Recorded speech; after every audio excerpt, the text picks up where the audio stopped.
Allah berfirman, misal contoh salah satu sumber yang haram yang kita lihat sekarang memang di Indonesia ini sudah merata di masyarakat.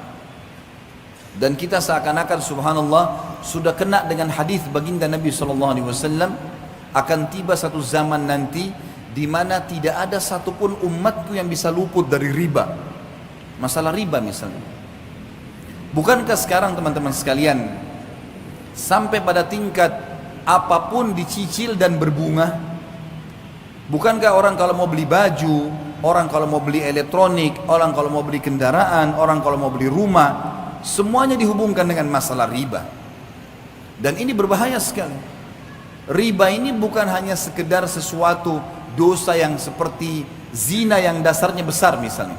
Tapi apa kata Nabi SAW dalam hadis yang sahih riwayat Imam Ahmad?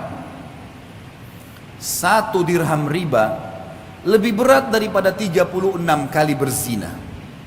Bayangkan kalau kita berzina, naudzubillah, sekali, sudah berat hukumannya. Sudah cukup Allah datangkan penyakit kelamin untuk dia sebenarnya. Sudah cukup Allah akan coba dengan bangkrutnya usahanya, ribut dengan istrinya dan suaminya, anaknya jadi sakit dan beragam macam cobaan akan datang. Bagaimana kalau seandainya 36 kali berzina? Padahal 1 dirham, 1.000 rupiah riba. Baik teman-teman sekalian, masih pakai kartu kredit sekarang, memaksakan diri untuk pakai. Apa itu? Dipaksakan untuk menyicil sesuatu. 0% kok Ustaz? Baik 0%. Taib, kalau seandainya Anda terlambat 1 hari saja, bukankah kena bunga 50 rupiah? 50 ribu rupiah? 50 ribu bisa saya jangkau, gaji saya 3 juta. Benar, tapi 50 ribu rupiah kalau kita hubungkan dengan hadis tadi lebih berat daripada 36 kali berzina. Untuk apa? Kenapa harus paksakan diri melampaui kapasitas? Kenapa kalau tetap pakai kendaraan yang lama dulu sampai dikumpulkan dana supaya kita bisa membeli yang cash? Kenapa kita tidak sabar teman-teman sekalian? Toh perangkat di tubuh kita masih aman, matanya masih sehat, telinganya masih sehat, kulitnya masih bagus, kakinya masih bagus. Kenapa harus paksakan diri? Sementara memang riba, sebagaimana tadi qari kita membaca ayat Al-Quran yang luar biasa. Allah mengatakan, ya ayyuhalladzina amanu la ta'kulur riba adha'afan mudha'afah. Hai orang-orang yang beriman, jangan kalian makan riba bertumpuk-tumpuk, berulang-ulang. Apa makna kalimat ini? Kata sebagian ulama tafsir, yang dimaksud adalah riba itu akan selalu mengikat seseorang, tidak bisa lepas. Makanya setiap cicilannya berjalan berapa bulan ditawarkan lagi yang lain, digoda lagi sama syaitan dengan yang lain. Minimal harus ada yang nyantol. Dan 1 dirham riba lebih berat daripada berzina. 36 kali berzina. Allah berfirman dan mengingatkan kepada kita, menjelaskan tentang solusinya. Lalu apa yang saya harus lakukan Ustaz? Jawabannya Allah yang berfirman dan kekal sampai hari kiamat ditelawakan. Surah Al-Baqarah 276. Dan bagi teman-teman yang masih terikat dengan riba, baca Al-Baqarah 2 ayat ini, 275 sama 276. Tapi saksi bahasan di sini 276-nya. Kata Allah Subhanahu wa taala, "A'udzubillahi minasyaitonir rajim, yamhaqullahu riba wa yurbis shadaqat."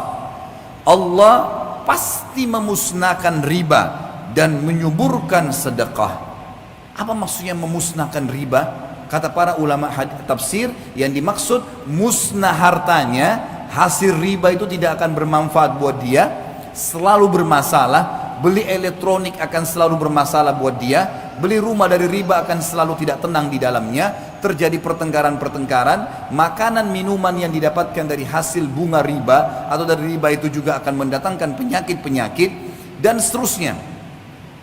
Memusnahkan harta itu dan memusnahkan bagi pemakannya. Sesuai dengan hadis Nabi SAW, Allah melaknat pelaku riba, penulisnya, saksinya, semua kena. Maka harus hati-hati. Dan Allah menyuburkan sedekah.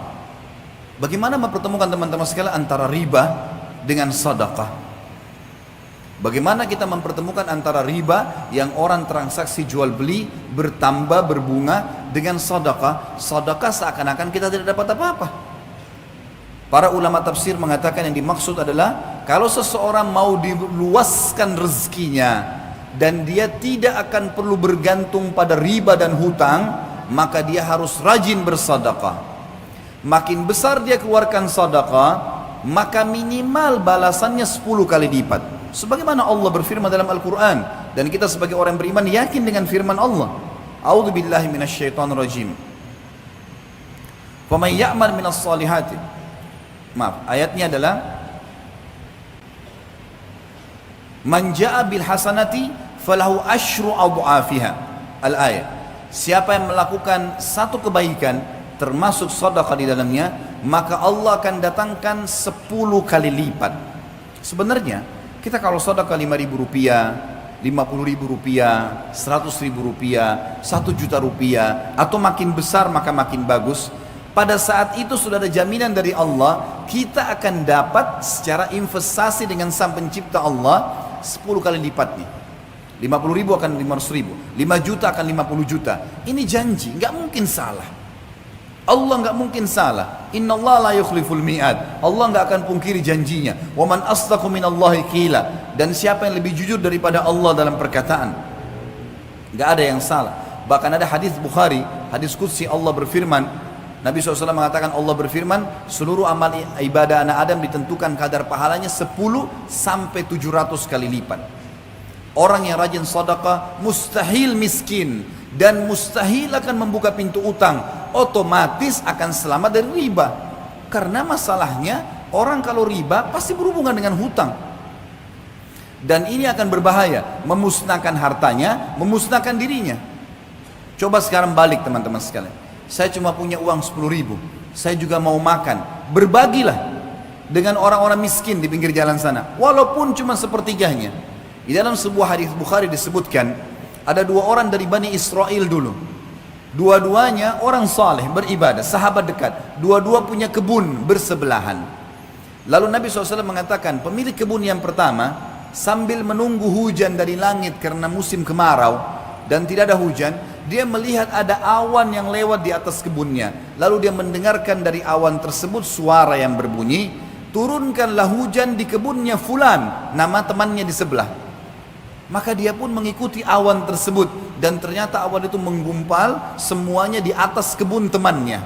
Lalu turun hujan yang lebat, sehingga temannya ini jadi subur tanamannya, lagi banyak panennya, sementara yang lain tidak dapat hujan.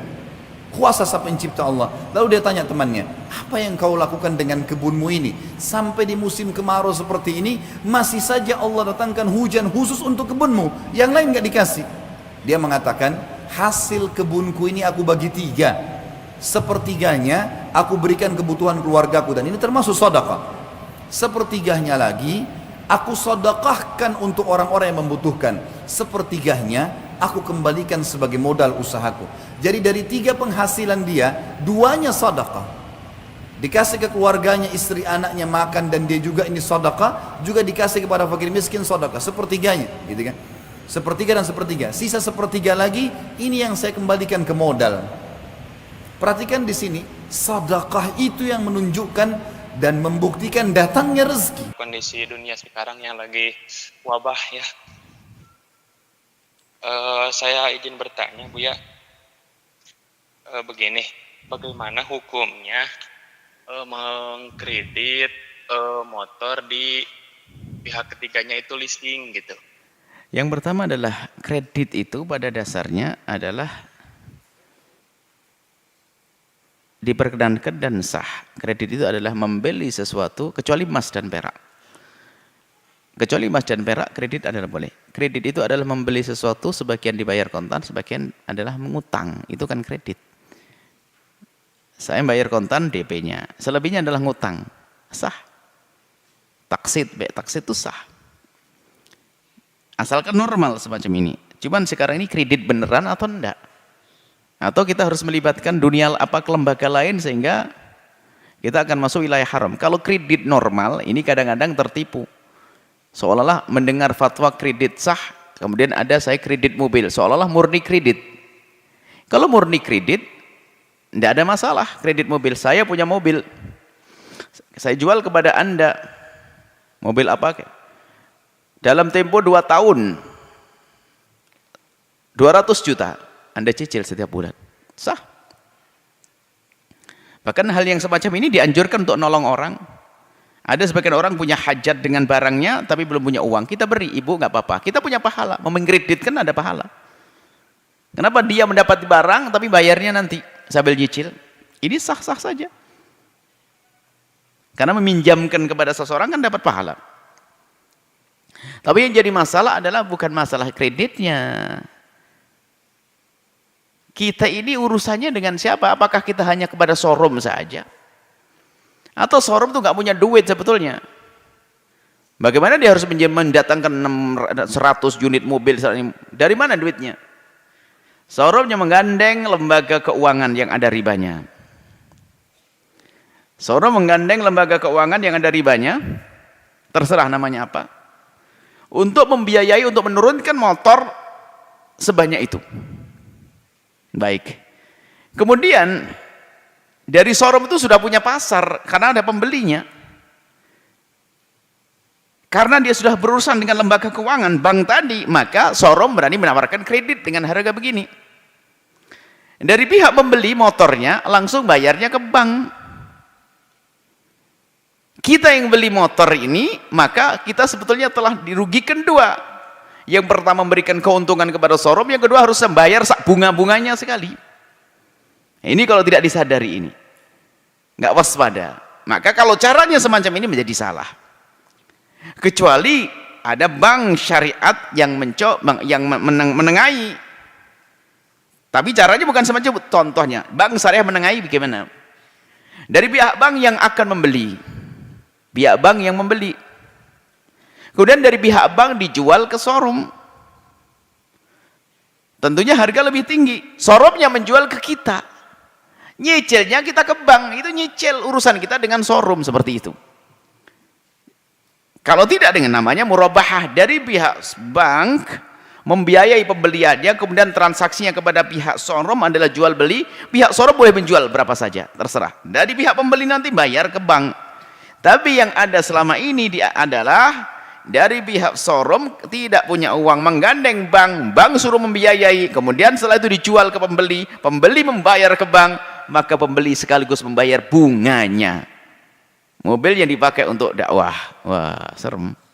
Dipakai untuk pengajian, serem. Semoga Allah mudahkan kita untuk mendapatkan yang halal. Bagi siapapun, ingat, Allah Maha Kasih.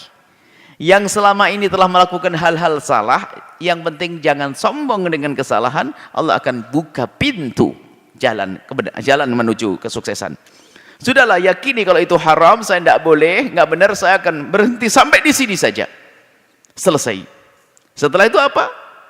Cari modal yang halal, cari cara kredit yang halal, maka ketahuilah walladzina jahadu fina lanahdiyannahum subulana. Yang bersungguh-sungguh maka Allah akan beri jalan. Yakin kepada Allah. Satu untuk syaratnya, jangan sombong. Kalau sudah dikatakan tidak benar, jangan banyak berhujjah. Hujjah kita menjadikan kita semakin jauh dari Allah. Baik seperti itu. Semoga Allah memberikan pemahaman yang benar kepada kita semuanya dan menjauhkan kita dari yang diharamkan oleh Allah Subhanahu wa taala, dan kami mohon maaf yang masih berurusan dengan dunia semacam itu. Kredit dengan cara yang salah ini, ketahuilah pintu maaf Allah sangat luas. Yang penting Anda berjanji untuk tidak mengulangi dan akan mengambil cara yang benar, maka ketahuilah Anda sudah diampuni oleh Allah Subhanahu wa taala.